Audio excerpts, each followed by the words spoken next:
Olá, este é o Conexão Futura aqui pelo canal Futura e também pela internet, você sabe, no futuraplay.org. A melhor coisa de ser menina é que agora não tenho mais que fingir que sou menino. O desabafo é de Avery Jackson, que viveu 4 anos como um menino e hoje, aos 9, leva a vida como uma menina transgênero.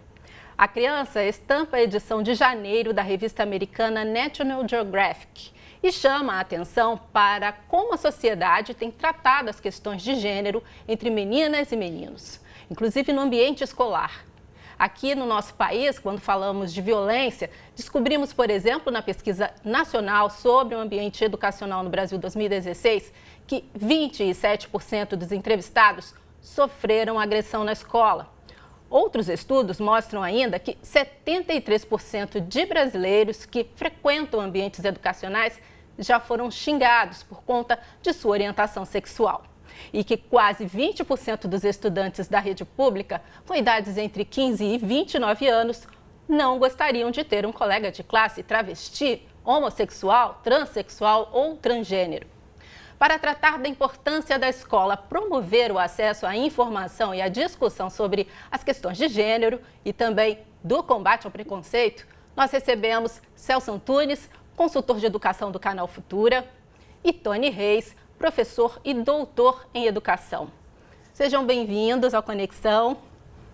Tudo bem? Tudo bem. Tudo ótimo. Eu quero mostrar o site da revista National Geographic para vocês e apresentar esta aqui é Avery Jackson. A Avery, que segundo a pesquisa, segundo a equipe que esteve com ela durante essa reportagem da National Geographic, é uma criança muito segura, confiante, sincera, e ela se arrumou assim toda de pink para recebê-los. A manchete fala de revolução de gênero, e a mesma manchete, vou abrir uma outra página para vocês, da publicação, aqui, da National Geographic Brasil, e propõe questões sobre novas identidades e comportamentos que estariam mudando a cara dos jovens no século XXI. Trago para você, Tony, a primeira questão. São realmente novas identidades ou os jovens é que estão trazendo essas expressões à tona, essas questões à tona agora? As questões de identidade de gênero, orientação sexual sempre existiram, só que elas foram sempre sufocadas, sempre foram reprimidas e agora nós temos mais liberdade de ser tratado. Então eu acho que é importante ter reportagens como essa da National Geographic que traz esse assunto. Esse é um assunto que nós discutimos muito, tanto na Conferência Nacional da Educação 2010 como na Conferência 2014. Em que a gente colocou que é fundamental essa discussão dentro da escola. É importante porque faz parte da identidade. E a educação ela tem 3 objetivos fundamentais. Primeiro, desenvolvimento da pessoa como ser humano, como cidadão e para o trabalho. Então, essa questão de respeitar as identidades é fundamental, essa discussão. E, professor, a sociedade não costuma muito dar espaço, não costuma muito ouvir o que as meninas, os meninos, os pequenininhos, enfim, têm a dizer sobre isso, né? Como eles se posicionam, o que eles acham. Normalmente a sociedade acaba já impondo e definindo o que eles são. Nós temos que admitir que somos herdeiros de uma sociedade extremamente preconceituosa e sobre toda a diversidade do preconceito, sem muitas vezes refletir que a própria palavra preconceito, ela se demonstra errônea em todo o seu aspecto, porque pré é antes, conceito é uma ideia. Então, preconceito é ter a ideia sobre antes do verdadeiro conhecimento. E a questão que envolve o sexo, a questão que envolve o tratamento do sexo, a questão que envolve, enfim, a identidade do sexo e não necessariamente o sexo biológico, é fator de um grande preconceito social e na escola, que é o centro de transformação, pouco se percebe na busca de outros caminhos. Agora, nesse debate, Tony, sobre diversidade sexual, essas questões de gênero, surgiu um tema, uma expressão chamada ideologia de gênero. Ela é um tanto polêmica, né? Você arrisca comentar por que tanta polêmica em cima dessa expressão? Como disse o professor, A sexualidade sempre foi um grande tabu para ser discutido em todos os sentidos, pela religião e tal. E na CONAI 2014 surgiu, porque nós queríamos colocar lá quais são as principais discriminações. Nós queríamos colocar raça e etnia, que nós, infelizmente, temos racismo no Brasil. Nós queríamos colocar a palavra gênero, nós queríamos colocar orientação sexual e territorialidade, que são os 4 grandes preconceitos. Territorialidade é aquela pessoa que mora num bairro e estuda no outro, ou numa região do país e tal.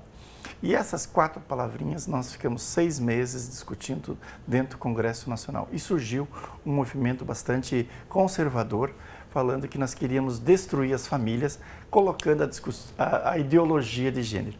Essa é uma falácia construída. Eu escrevi, inclusive, um artigo científico sobre isso, desmontando toda essa questão. O que nós queremos, enquanto educadores, é que a escola seja um lugar seguro, onde todos e todas sejam respeitados na sua individualidade. Cada um tem a sua forma de ser, o carioca tem o seu jeito, o paulista tem o seu jeito, eu como curitibano tenho o meu jeito e o nordestino tem o seu jeito e todos, nenhum é melhor nem pior, são diferentes e essas diferenças têm que ser respeitadas. Isso é fundamental para essa discussão. Então, a ideologia, para mim, é um movimento falacioso em que não quer que se discutam esses temas que são candentes dentro da escola. Toda essa polêmica acaba prejudicando um pouco, professor, o que de fato interessa, que é dar esclarecimento, dar liberdade para esses estudantes, para essas crianças? Você usou, Helena, a palavra correta, liberdade. A escola, ela é, antes de tudo, uma preparação para a liberdade. Para a liberdade do pensamento, para a liberdade da pluralidade, para a liberdade da aceitação, para a liberdade da compreensão do outro. A escola não é, como no Brasil habitualmente se pensa, aquele centro instrucional onde o aluno recebe bagagens das diferentes disciplinas curriculares. Isso até poderia existir antes dos tempos atuais, onde, a um toque de mouse, nós temos as informações de todas as identidades ligadas às disciplinas. E esta liberdade, que deve ser a função essencial da escola, de uma certa forma é comprometida por esses preconceitos todos que existem, onde o aspecto sexual, mas como foi muito bem citado pelo Tony, outros aspectos também acabam de uma certa forma envolvendo. Bom, vou pegar essa deixa agora que o senhor deixou, que nós entramos na questão escolar, chamar uma matéria da nossa parceira PUC de Minas Gerais, na universidade, de um exemplo, mostrando um exemplo de como essas questões são tratadas em uma escola lá em Belo Horizonte. Veja só. Nosso trabalho ele é voltado para o desenvolvimento de habilidades socioemocionais. E aí a gente trabalha o respeito ao outro, o respeito à opção do outro, a escolha do outro e até o respeito também de como me portar diante do outro. A escola, ela é parte integrante da sociedade. A gente não pode fechar os olhos para aquilo que está acontecendo, né? Então nós sabemos que nós somos uma extensão muito importante, somos nós que vamos orientar, somos nós junto com a família que vamos estar preparando essas pessoas para estarem aí daqui a pouco no mercado de trabalho, convivendo de forma mais responsável. Este colégio de Belo Horizonte trabalha com os alunos temas como a descoberta de suas vontades, a relação com o outro e o respeito ao próximo. Os temas são tratados com os alunos do 5º ano durante todo o período letivo. O indivíduo nessa faixa etária, ele passa por diversas transformações, né? Física, emocional, relacional. Né? A gente percebe as primeiras mudanças de relação entre meninos e meninas, o primeiro encantamento, né? Eu realmente me apaixono por alguém, eu posso ser amigo de alguém do gênero oposto. A gente percebe que nesse momento a relação das diferenças dos gêneros, ele fica mais exacerbado, né? Os meninos começam a ver as meninas de outra forma e vice-versa, as relações começam a mudar.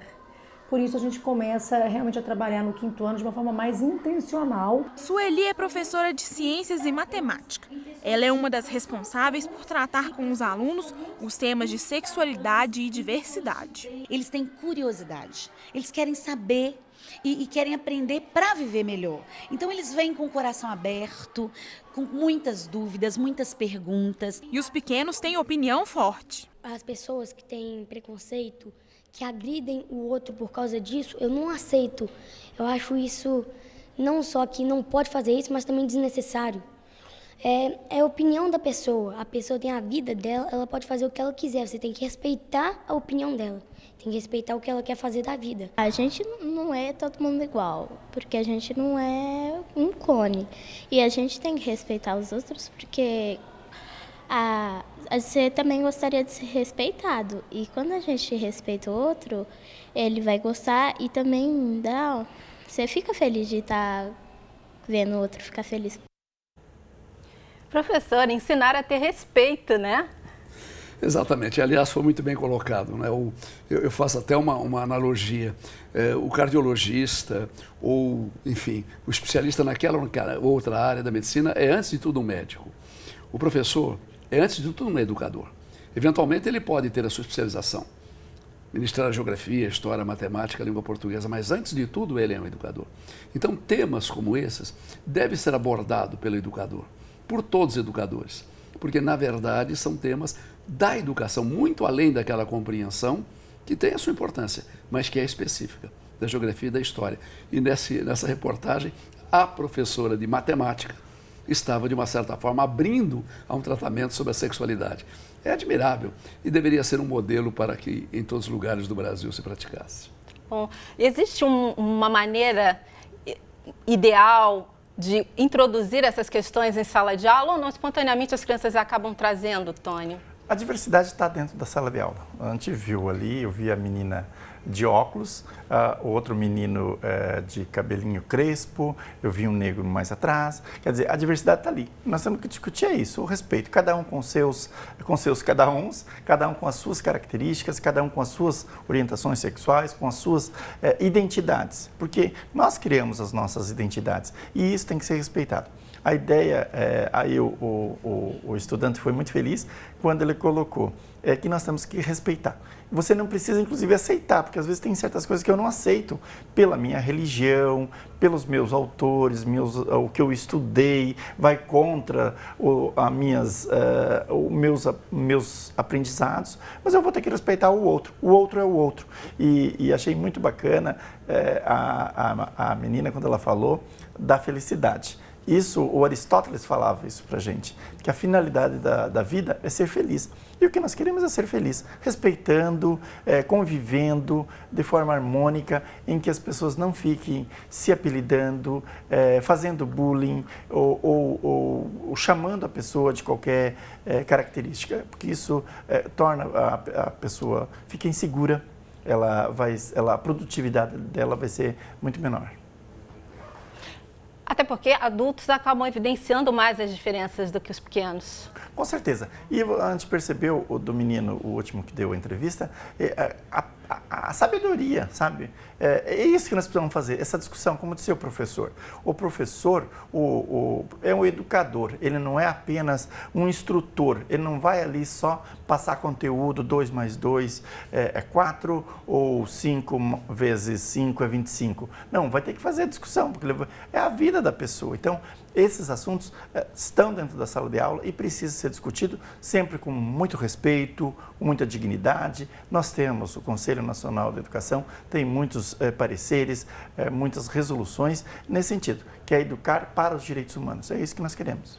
Esse é o ideal, é o caminho que essa escola está trabalhando, outras escolas pelo Brasil provavelmente também, mas a realidade ainda é de muito preconceito, muito bullying. Você é autor, inclusive, de alguns trabalhos relativos a isso, eu quero mostrar aqui.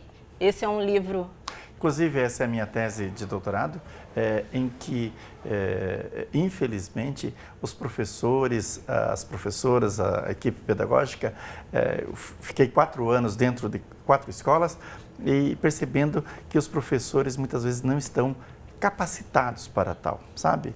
Eles estão muito focados, como disse o professor antes, muito focados no seu conteúdo e não estão focados nessa questão da convivência. E muitas vezes você precisa parar a aula lá do conteúdo de geografia, do conteúdo de matemática, de educação física e falar sobre a vida. Diz, olha, você não pode apelidar a pessoa, você não pode tratar mal, porque isso na tua vida adulta, isso você inclusive pode ser penalizado. Você pode cometer um crime. Como acontece, a gente vê muitas vezes na televisão, alguns políticos, né, se dirigindo a certas minorias, como os negros, como as mulheres, como as pessoas LGBT, de forma pejorativa. E isso não é legal. Professor, ele falou que o professor às vezes não está preparado, né?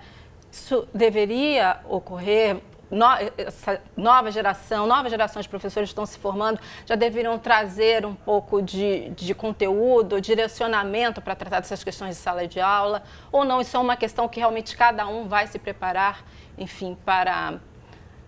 A minha experiência como diretor de escola durante muitos anos é que o início de tudo deve ocorrer na sala dos professores, numa reunião, na abertura de um ano letivo, onde antes de cada um expor ou apresentar de uma maneira escrita aqueles conteúdos conceituais que pretende trabalhar, colocar aqueles temas centrais das relações humanas, da empatia, da liberdade, enfim, dar àquela escola aquela cara de centro de educação que é a escola.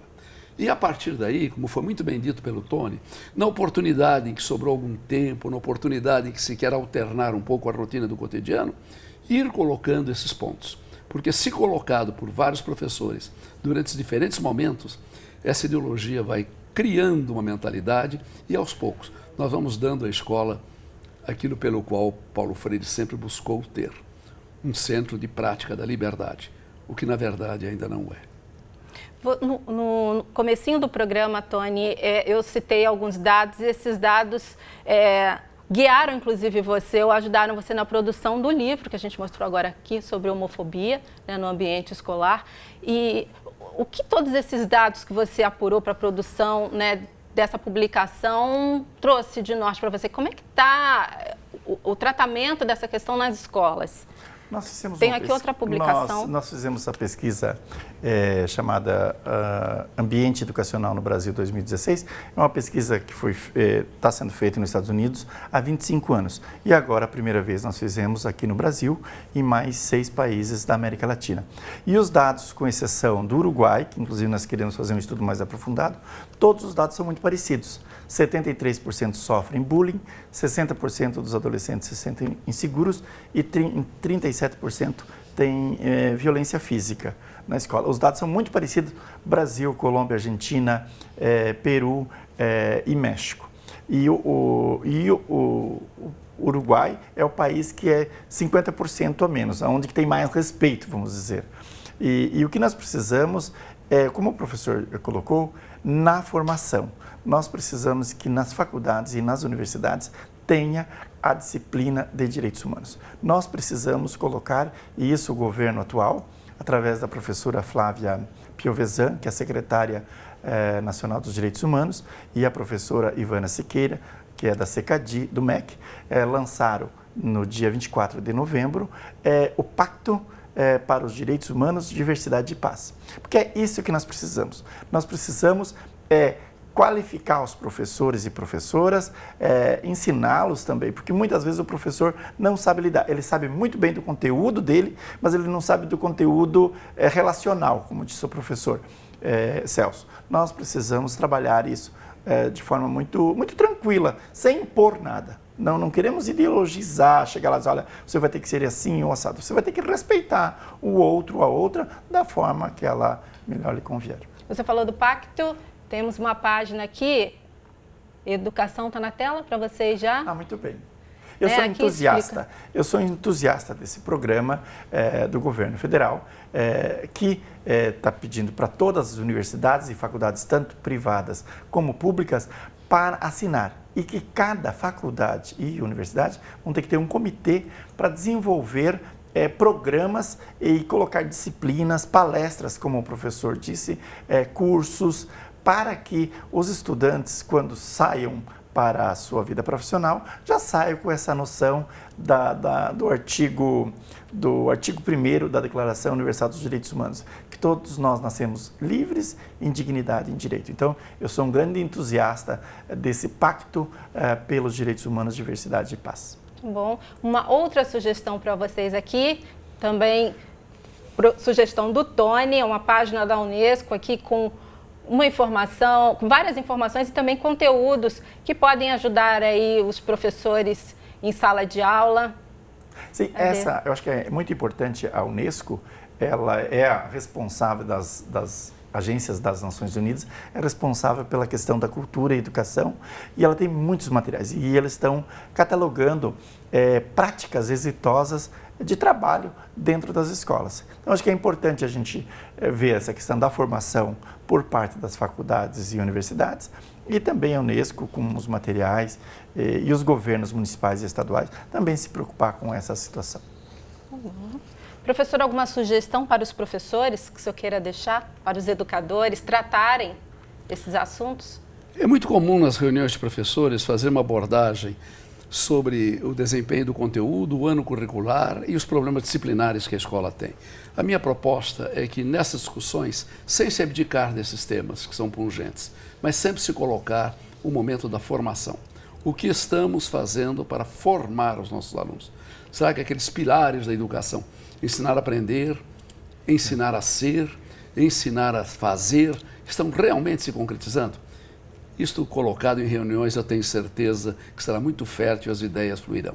Tá bom. Eu não quero encerrar o programa antes de mostrar para vocês aqui a página da BBC, que traz uma polêmica que ocorreu na Europa, lá na Espanha agora. Recentemente, uma campanha também gerou polêmica. Foi uma campanha de uma associação de famílias de menores transexuais que espalhou em paradas de ônibus e metrô cartazes com desenho de 4 crianças nuas e a frase: há meninas com pênis e meninos com vagina. O objetivo era retratar a realidade de crianças que não se identificam com seu gênero biológico. O cartaz também mostrava que, por lá, a taxa de suicídio entre adultos transexuais a quem se negou sua identidade na infância é de 41%. Tony, reflexo realmente, né? Se você impede uma criança de... não dá liberdade para essa criança se descobrir, se autorrevelar, como aconteceu com Avery, a gente pode estar formando aí um adulto que não tenha uma identidade, que não tenha segurança. É muito importante, eu acho que a Evelyn, ela foi muito feliz quando ela falou assim, eu tenho que ser eu mesmo, na minha individualidade, na minha particularidade, para o outro também. Eu tenho que ser fora do armário, eu não tenho que viver escondido, eu não tenho que viver na tristeza, na angústia. Eu tenho que estar bem comigo mesmo, porque quando você está bem com você mesmo, você vai estar bem com o mundo. Então, isso é fundamental. Nós não queremos, e eu acho que isso é importante que se diga num programa como esse, que ninguém quer impor nada para ninguém. Eles querem que as pessoas se aceitem, procurem ser felizes, procurem a sua identidade, sabe? Se não pode resolver sozinha, procurar um profissional da psicologia para ajudar. Eu acho que isso é importante, inclusive as equipes pedagógicas precisam estar bem informadas sobre essa questão, dar respeito ao nome social. No caso das pessoas trans, que muitas pessoas, acontece isso no Brasil. E hoje no Brasil, de todos os nossos 27 unidades da federação, nós já temos regulamentação para respeitar o nome social. Então, muitas vezes, nasceu João, é Maria, e isso tem que ser respeitado. Bom, chegamos ao final do programa. Quero muito agradecer a presença de vocês, essa troca de ideias, de experiência. Espero contá-los de volta aqui no Conexão numa outra oportunidade. Muito bem, Eliane. Antes de encerrar, deixo um recado e algumas dicas. Vamos lá. Primeiro, para os educadores. No site da Unesco, mais precisamente no link sobre Unesco no Brasil, estão disponíveis vários textos e também planos de aula que podem ajudar os educadores a incluírem questões de gênero. Nós até já mostramos a página aqui, nesses debates de classe. É um material gratuito, tá? E para os estudantes LGBT que sofreram alguma discriminação, outro recado, procurem o Ministério Público para denunciar a situação.